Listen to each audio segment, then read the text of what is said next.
video kali ini, kita akan mengisahkan salah seorang sahabat Nabi Shallallahu Alaihi Wasallam yang mungkin saja kita belum pernah mendengar tentang kisahnya. Kisah tentang Abu Dujanah dan sebuah pohon kurma. Cerita kali ini akan ada banyak hikmah yang bisa kita ambil dari sini. Bagaimana teguhnya Abu Dujanah menjaga keluarganya dari memakan makanan yang haram, dan bagaimana Allah Subhanahu wa Ta'ala memberikan rezeki kepada hambanya yang senantiasa menjauhi larangannya. Kisah kali ini ternukil di dalam kitab I'natut Thalibin Bab Luqathah, karya Abu Bakar bin Muhammad Syatta Ad-Dimyati, menceritakan tentang seorang sahabat yang membuat Nabi Shallallahu Alaihi Wasallam meneteskan air mata. Baiklah, begini kisahnya teman-teman. Abu Dujanah radhiyallahu anhu adalah salah seorang sahabat Nabi Shallallahu Alaihi Wasallam yang berasal dari kabilah Khazraj yang wafat pada tahun 632 Masehi. Abu Dujanah mati syahid di dalam perang Yamamah ketika tengah memerangi nabi palsu Musailamah Al-Kadzdzab. Abu Dujanah ini teman-teman, selain dikenal sangat pemberani di medan perang, beliau juga sangat menjaga diri dan keluarganya dari perkara yang haram. Pada suatu hari, ketika selesai sholat subuh berjamaah bersama Nabi Shallallahu Alaihi Wasallam, setelah selesai sholat, Abu Dujanah ini terlihat seperti terburu-buru dan segera pulang meninggalkan masjid tanpa mengikuti doa setelah sholat yang biasanya selalu dipanjatkan oleh Nabi Shallallahu Alaihi Wasallam. Nabi Shallallahu Alaihi Wasallam selalu memperhatikan Abu Dujanah setiap selesai sholat. Pasti Abu Dujanah langsung pulang sambil berlari ke rumahnya tanpa menunggu Nabi Shallallahu Alaihi Wasallam memanjatkan doa. Akhirnya pada suatu hari, Nabi Shallallahu Alaihi Wasallam hendak meminta klarifikasi sebenarnya ada hal penting apa yang ia lakukan, sehingga tak menunggu Nabi Shallallahu Alaihi Wasallam memanjatkan doa kepada Allah Subhanahu Wa Taala. Akhirnya di suatu hari, ketika Abu Dujanah hendak bergegas pulang setelah usai melaksanakan sholat berjamaah, Abu Dujanah ditahan oleh Nabi Shallallahu Alaihi Wasallam. Dan Nabi Shallallahu Alaihi Wasallam bertanya kepada Abu Dujanah, "Mengapa setiap selesai sholat subuh kamu selalu terburu-buru pulang? Apakah engkau tidak memiliki permintaan kepada Allah Subhanahu Wa Taala sehingga tidak pernah menungguku selesai berdoa? Ada apa wahai Abu Dujanah?" Abu Dujanah menjawab, "Begini ceritanya wahai Rasulullah. Rumahku bersampingan persis dengan rumah seorang laki-laki.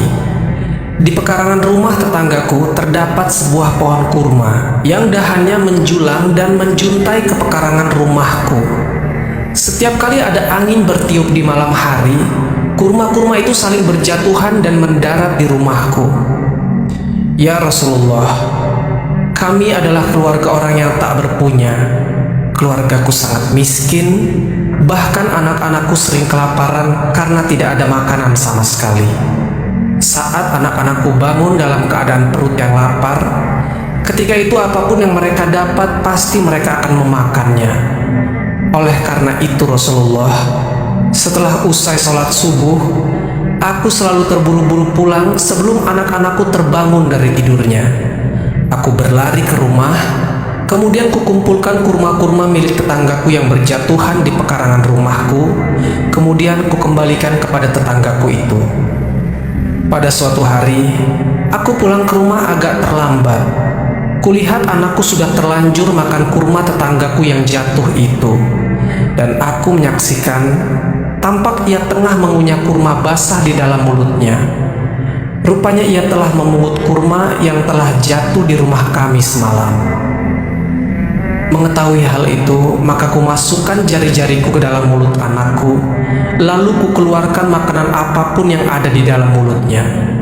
Kemudian aku berkata pada anakku, "Nak, janganlah engkau permalukan ayahmu ini di akhirat kelak." Kemudian anakku menangis. Kedua pasang kelopak matanya mengalirkan air karena sangat kelaparan.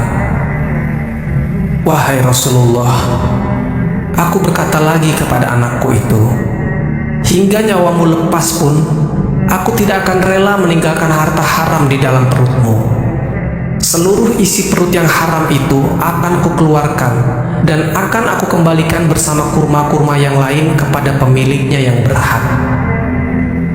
Setelah mendengar hal ini, mata Nabi Shallallahu Alaihi Wasallam pun berkaca-kaca. Tak terhindarkan saat itu Rasulullah pun menangis terharu mendengar begitu sedihnya kisah sahabat dan keluarganya ini. Lalu Nabi Shallallahu Alaihi Wasallam bertanya kepada Abu Dujanah tentang siapakah tetangganya Abu Dujanah ini, si pemilik pohon kurma tersebut.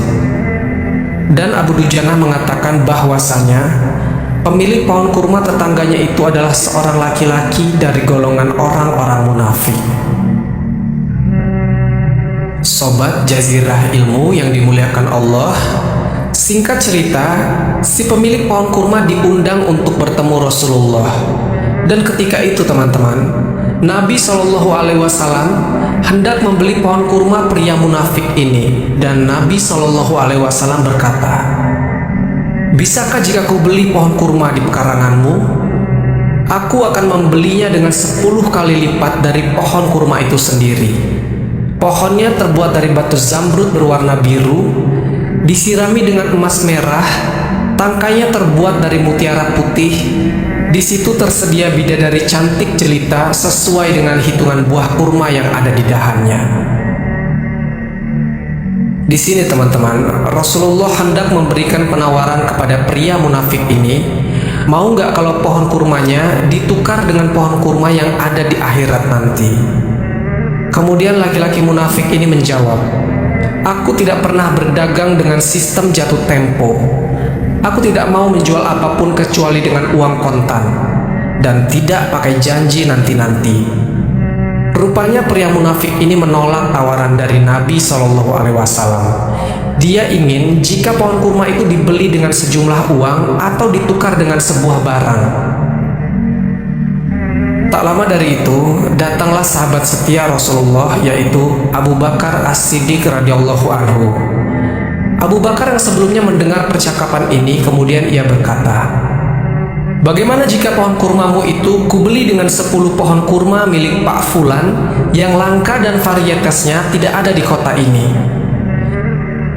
Nah, Abu Bakar hendak menawarkan barter kepada pria munafik ini dengan 10 pohon kurma yang jenisnya jauh lebih bagus daripada pohon kurma miliknya. Lalu mendengar perkataan Abu Bakar, pria munafik ini kegirangan dan ia berkata, "Ya sudah kalau begitu, pohon kurmaku telah sah aku jual." Akhirnya setelah pohon kurma itu telah sah menjadi milik Abu Bakar, dan pada saat itu juga Abu Bakar langsung menyerahkan pohon kurma tersebut kepada Abu Dujanah. Kemudian Nabi Shallallahu Alaihi Wasallam bersabda, "Hai Abu Bakar, aku yang akan menanggung gantinya untukmu." Mendengar hal ini, sontak Abu Bakar pun kegirangan. Begitu juga dengan Abu Dujanah yang baru saja mendapatkan sebuah pohon kurma.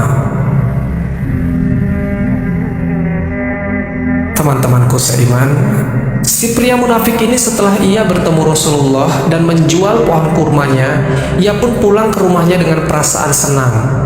Sesampainya dia di rumah, dia bercerita kepada istrinya, "Aku telah mendapat untung banyak hari ini. Aku dapat 10 pohon kurma yang lebih bagus. Padahal kurma yang aku jual itu masih tetap berada di pekarangan rumahku. Aku tetap akan memakannya lebih dahulu, dan buah-buahnya pun tidak akan pernah aku berikan kepada tetangga kita itu sedikit pun." Sungguh bodoh dan licik ternyata pria munafik ini teman-teman. Padahal pohon kurmanya sudah dijual, dan dia malah tetap merasa itu miliknya. Dan bahkan dia mau ambil semua buah kurmanya supaya Abu Dujanah dan keluarganya tidak bisa makan. Tapi lihatlah, Allah Subhanahu wa Ta'ala memperlihatkan kekuasaannya kepada pria munafik ini. Pada malam harinya, saat si pria munafik ini tidur, ia pun sengaja bangun subuh-subuh karena mau mengambil semua buah kurma itu. Tiba-tiba ketika pria munafik ini lihat, betapa terkejutnya ia karena mengetahui ternyata pohon kurma di pekarangannya telah pindah ke pekarangan rumah Abu Dujanah. Dan bahkan teman-teman, Seolah-olah tak pernah sekalipun tampak pohon itu pernah tumbuh di perkarangan rumah si pria munafik ini. Pohon kurma ini berpindah sendirinya atas izin dari Allah Subhanahu wa Ta'ala. Wallahu a'lam bishawab. Jadi itulah kisah tentang Abu Dujanah dan pohon kurma. Semoga kisah ini bermanfaat. Lebih dan kurangnya mohon dimaafkan. Yang benar datangnya dari Allah Subhanahu wa Ta'ala. Khilaf ataupun keliru itu datangnya dari saya pribadi sebagai manusia biasa. Sampai ketemu di kisah-kisah seru yang penuh makna selanjutnya. Saya akhiri. Wassalamualaikum warahmatullahi wabarakatuh.